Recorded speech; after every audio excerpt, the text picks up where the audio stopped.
First Samuel chapter 12. Samuel's farewell speech. Samuel said to all Israel, I have listened to everything you said to me and have set a king over you. Now you have a king as your leader. As for me, I am old and grey, and my sons are here with you. I have been your leader from my youth until this day. Here I stand. Testify against me in the presence of the Lord and his anointed. Whose ox have I taken? Whose donkey have I taken? Whom have I cheated? Whom have I oppressed? From whose hand have I accepted a bribe to make me shut my eyes? If I have done any of these things, I will make it right. You have not cheated or oppressed us, they replied. You have not taken anything from anyone's hand. Samuel said to them, The Lord is witness against you, and also his anointed is witness this day, that you have not found anything in my hand. We agree, they said. Then Samuel said to the people, It is the Lord who appointed Moses and Aaron and brought your ancestors up out of Egypt. Now then, stand here, because I am going to confront you with evidence before the Lord as to all the righteous acts performed by the Lord for you and your ancestors. After Jacob entered Egypt, they cried to the Lord for help, and the Lord sent Moses and Aaron, who brought your ancestors out of Egypt and settled them in this place. But they forgot the Lord their God, so he sold them into the hand of Sisera, the commander of the army of Hazor, and into the hands of the Philistines and the king of Moab, who fought against them. They cried out to the Lord and said, We have sinned. We have forsaken the Lord and served the Baals and the Ashtoreths. But now deliver us from the hands of our enemies, and we will serve you. Then the Lord sent Jerubbaal, Barak, Jephthah and Samuel, and he delivered you from the hands of your enemies all around you, so that you lived in safety. But when you saw that Nahas, king of the Ammonites, was moving against you, you said to me, No, we want a king to rule over us, even though the Lord your God was your king. Now here is the king you have chosen, the one you asked for. See, the Lord has set a king over you. If you fear the Lord and serve and obey him, and do not rebel against his commands, and if both you and the king who reigns over you follow the Lord your God, good. But if you do not obey the Lord, and if you rebel against his commands, his hand will be against you, as it was against your ancestors. Now then, stand still and see this great thing the Lord is about to do before your eyes. Is it not wheat harvest now? I will call on the Lord to send rain in thunder, and you will realize what an evil thing you did in the eyes of the Lord when you asked for a king. Then Samuel called on the Lord. That same day the Lord sent thunder and rain. So all the people stood in awe of the Lord and of Samuel. The people all said to Samuel, Pray to the Lord your God for your servants, so that we will not die, for we have added to all our other sins the evil of asking for a king. Do not be afraid, Samuel replied. You have done all this evil, yet you do not turn away from the Lord, but serve the Lord with all your heart. Do not turn away after useless idols. They can do you no good, nor can they rescue you, because they are useless. For the sake of his great name, the Lord will not reject his people, because the Lord was pleased to make you his own.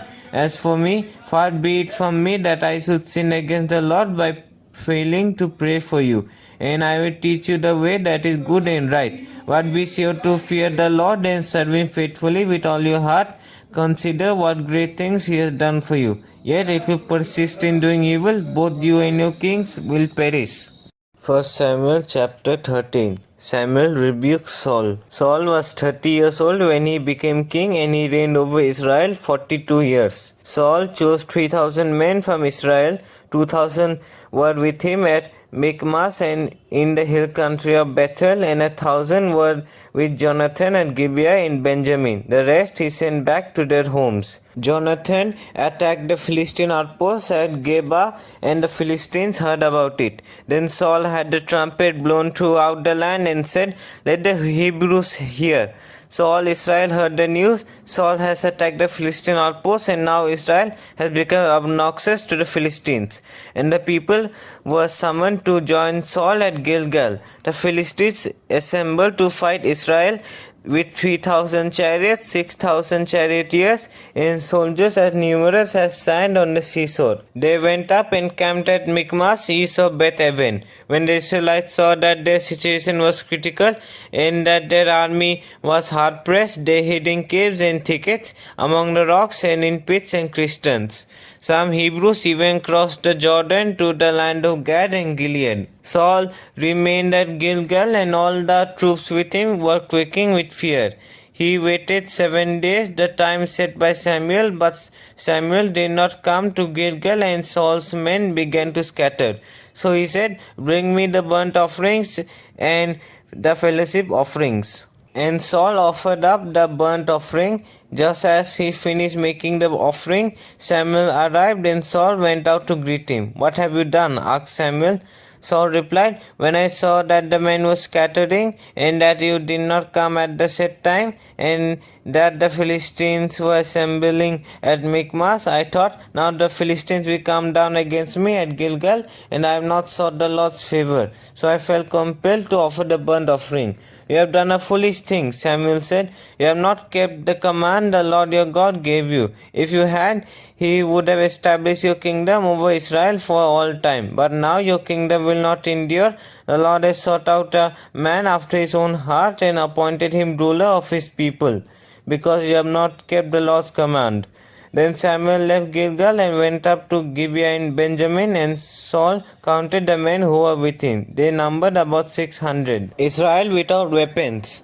Saul and his son Jonathan and the men with him were staying in Gibeah in Benjamin, while the Philistines camped at Michmas. Raiding parties went out from the Philistine camp in 3 detachments. One turned toward Ophrah in the vicinity of Soal, another toward Beth Horon, and the third toward the borderland overlooking the valley of Zeboim, facing the wilderness. Not a blacksmith could be found in the whole land of Israel, because the Philistines had said, "Otherwise the Hebrews will make swords or spears." So all Israel went down to the Philistines to have their plow points, mattocks, axes, and sickles sharpened. The price was 2/3 of a shekel for sharpening plow points and mattocks, and 1/3 of a shekel for sharpening forks and axes, and for repointing goads. So on the day of the battle, not a soldier with Saul and Jonathan had a sword or spear in his hand. Only Saul and his son Jonathan had them. 1 Samuel chapter 14. Jonathan attacks the Philistines. Now a detachment of Philistines had gone out to the pass at Michmas. One day Jonathan, son of Saul, said to his young armor-bearer, "Come, let's go over to the Philistine outpost on the other side." But he did not tell his father. Saul was staying on the outskirts of Gibeah under a pomegranate tree in Migron.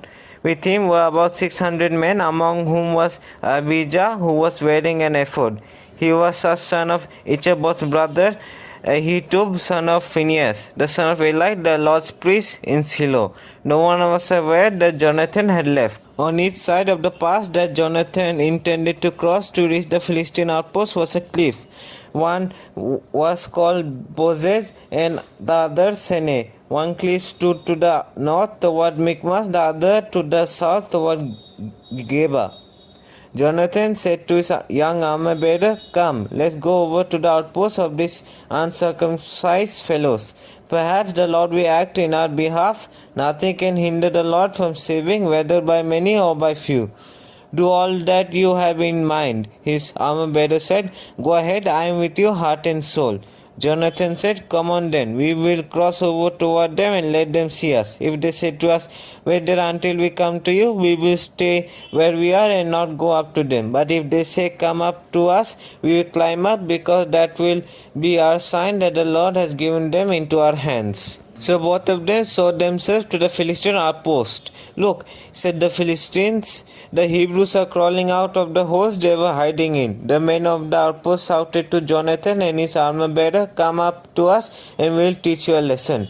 So Jonathan said to his armor-bearer, "Climb up after me, the Lord has given them into the hand of Israel." Jonathan climbed up using his hands and feet, with his armor-bearer right behind him. The Philistines fell before Jonathan, and his armor-bearer followed and killed behind him. In that first attack, Jonathan and his armor bearer killed some 20 men in an area of about half an acre. Israel routs the Philistines. Then panic struck the whole army, those in the camp and field and those in the outposts and raiding parties. And the ground shook. It was a panic sent by God. Saul's lookouts at Gibeah in Benjamin saw the army melting away in all directions. Then Saul said to the men who were with him, "Master the forces and see who has left us." When they did, it was Jonathan and his armor bearer who were not there. Saul said to Ahijah, "Bring the ark of God." At that time it was with the Israelites. While Saul was talking to the priest, the tumult in the Philistine camp increased more and more. So Saul said to the priest, "Withdraw your hand." Then Saul and all his men assembled and went to the battle.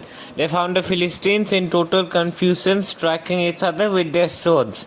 Those Hebrews who had previously been with the Philistines and had gone up with them to their camp went over to the Israelites who were with Saul and Jonathan. When all the Israelites who had hid in the hill country of Ephraim heard that the Philistines were on the run, they joined the battle in hot pursuit.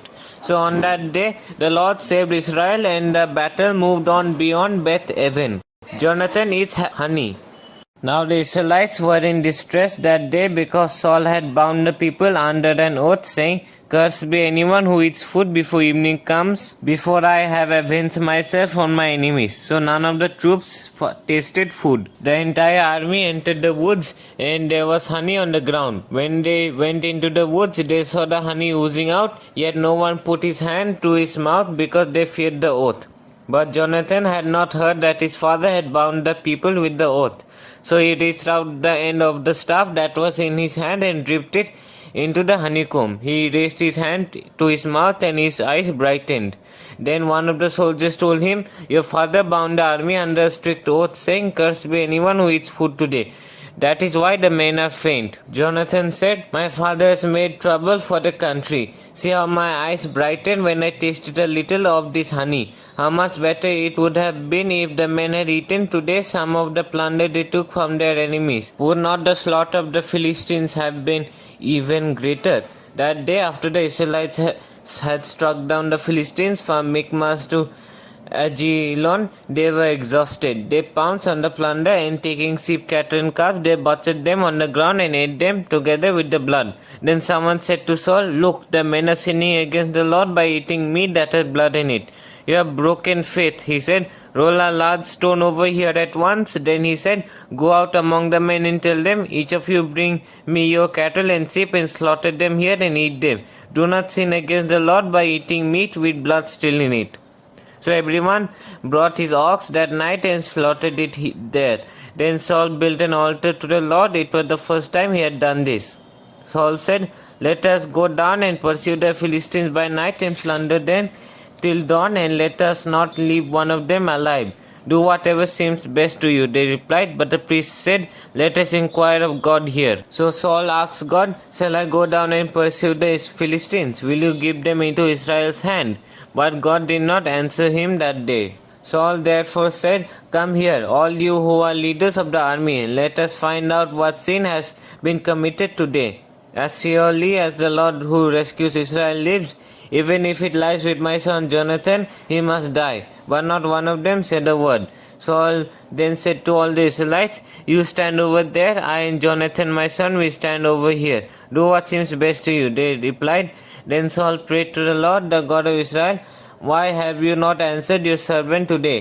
If the fault is in me or my son Jonathan, respond with Urim, but if the men of Israel are at fault, respond with Tumim." Jonathan and Saul were taken by lot, and the men were cleared. Saul said, "Cast the lot between me and Jonathan my son," and Jonathan was taken. Then Saul said to Jonathan, "Tell me what you have done." So Jonathan told him, "I tasted a little honey with the end of my staff, now I must die." Saul said, "May God deal with me, be it ever so severely, if you do not die, Jonathan." But the man said to Saul, "Should Jonathan die, he who has brought about this great deliverance in Israel? Never. As surely as the Lord lives, not a hair on his head will fall to the ground, for he did this today with God's help." So the men rescued Jonathan and he was not put to death. Then Saul stopped pursuing the Philistines and they withdrew to their own land. After Saul had assumed rule over Israel, he fought against their enemies on every side: Moab, the Ammonites, Edom, the kings of Zobah, and the Philistines. Wherever he turned, he inflicted punishment on them. He fought valiantly and defeated the Amalekites, delivering Israel from the hands of those who had plundered them. Saul's family. Saul's sons were Jonathan, Ishvi, and Malchishua. The name of his oldest daughter was Merab, and that of the younger was Michal. His wife's name was Ahinoam, daughter of Ahimaaz. The name of the commander of Saul's army was Abner, son of Ner, and Ner was Saul's uncle. Saul's father Kish and Abner's father Ner were sons of Abiel. All the days of Saul there was bitter war with the Philistines, and whenever Saul saw a mighty or brave man, he took him into his service.